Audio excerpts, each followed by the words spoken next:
Ladies and gentlemen, hey, hi, how you doing? Welcome back to the channel. Thank you so much for stopping by.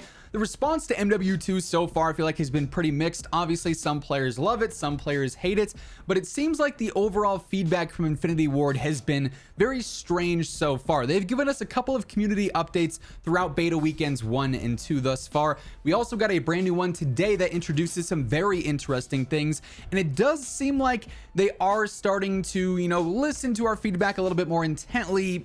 Kind of. You might recall the first initial feedback update that we got from Infinity Ward was, I'd say, dramatic. That's a word you could use for it, right? Mainly because of the way they addressed certain things. Now, in this initial patch notes update that they gave us, they did say, yeah, we heard you guys didn't like this, we're fixing this. For instance, the target visibility with the muzzle flash and smoke was a little bit too, overbearing, so they toned that down and made it easier to see. That was great. They also acknowledged that the UI and the menu interface was, again, very overwhelming and unnecessary, and that they're going to be making changes to that. The perk system actually being updated with today's update, apparently, was another thing that was somewhat controversial, and they've made some changes to that. They also have somewhat addressed slide canceling in a way, saying, hey, we know that it's in the game now through other mechanics that were different from before. We're not sure how to handle it, but then they had responses to things like the mini-map, where they go and say the mini-map is going to stay as it is. We don't want red dots showing up. The design reason for this is that we do not want to punish players for firing their weapons. That in and of itself is very strange. You are playing a first-person shooter, but you don't want players to feel bad and feel scared for going and shooting. That just seems a little odd. We also want players to actively search out the origin of a gunshot versus just traveling directly to where the dot was on the minimap. I think that happens regardless. If the dot's on the minimap, you're searching out the origin of the gunshot. If you hear a shot fired, you don't always have to look at the minimap to see where it is. You're going to search out the origin of where it was fired. That just seems like they don't really know what they want with that, but they like their idea more than ours. Then they finished it by saying, we continue to gather feedback on how it's playing though. So they said they heard our feedback, but they don't agree with what some of the feedback was. They like their idea more, but hey, keep giving us feedback. It just seems weird. Like, that response really stood out to me, and it just seemed like they didn't want to listen to certain things like that. Like, Infinity Ward has their design ideas that they think will flow really well, and obviously with something like the minimap, which shouldn't be dramatic or controversial because it was a thing for 10 plus years that had no issues. It now is a thing that is controversial and dramatic. So their initial response with feedback was odd, just because of how they phrased things, and basically said, hey, we hear your feedback. That's it. We're not necessarily acting on the feedback, but we hear it, and please keep on bringing it to us. That just really didn't sit well with it. It seemed like a lot of the community. I've seen many different posts on social media, Twitter. By the way, if you don't follow me over there, feel free to do so. The YouTube comments, wherever it may be, it just seemed like that wasn't really appreciated, the way that they went out and said that stuff. But now things seem to be changing a little bit.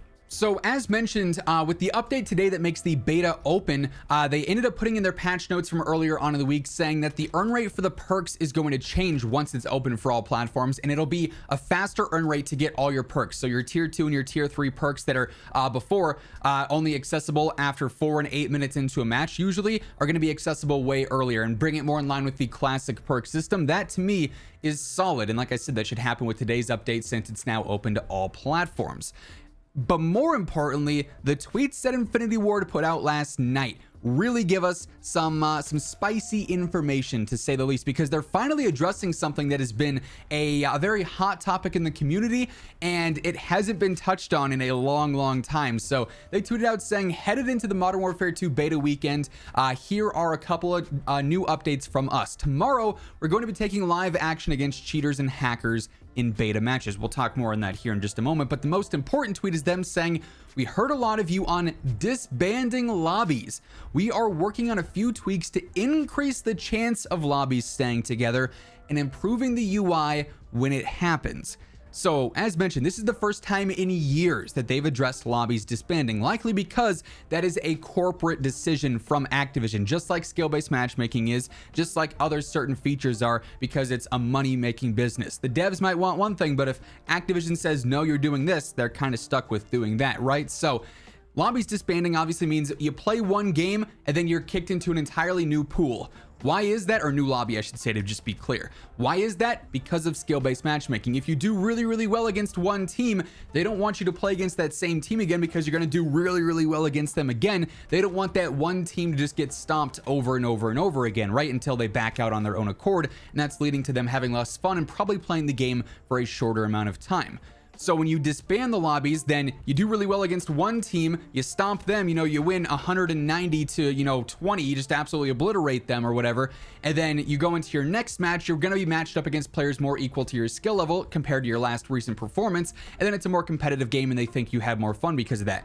In turn, it just ends up being the sweaty lobbies 24/7 for most players because of how skill-based matchmaking works, with no end-game reward because it's not a ranked playlist. Your connection suffers, your experience suffers, and the more casual players get to have more fun in their lobbies since it's not constant sweats. So the idea of not disbanding lobbies is pretty huge for MW2. Also, side note, as we are breaking all this down, if you guys are new to the channel, I got you covered with all the updates, news, loadouts, class setups, you name it. If it's in COD, it's going to be here on the channel every single day. So feel free to subscribe with those noties turned on to stay up to date. We are on the road to 1 million subs. And if you guys enjoyed this video, be sure to drop a like on it. It does really help the channel grow and share the video around. But disbanding lobbies, allowing that to not happen every single match is going to be huge if they follow through with this, because it in theory should limit skill-based in some regard, skill-based matchmaking that is. Now, they say we're working on a few tweaks to increase the chance of lobbies staying together.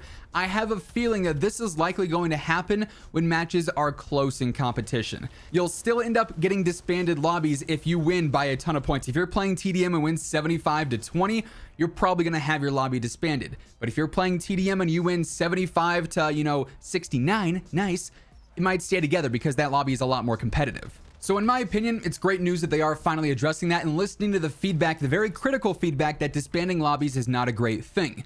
I wish they would apply that same idea to things like the minimap and all these other features that we haven't been super fond of with MW2 so far, it seems like, with the majority of the vocal players out there. Maybe we'll see that in the coming days, but nonetheless, that is good news. Also, yes, their tweets did mention that they are going to start banning hackers and cheaters in the beta. Yes, for whatever reason, nerds are downloading cheats and creating cheats for a beta version of the game. They are going to be taking action against that, so that's already good news. Hopefully, Ricochet can pick up some early detections with that and have things ready for launch so we don't have any issues there. Granted, for full launch, I mean, if you're spending $70 on a game to cheat, I don't know what to tell you. You got to rethink your life decisions at that point. You know how many Wendy's 4-for-4s you could buy with $70 plus whatever you're paying for those cheats?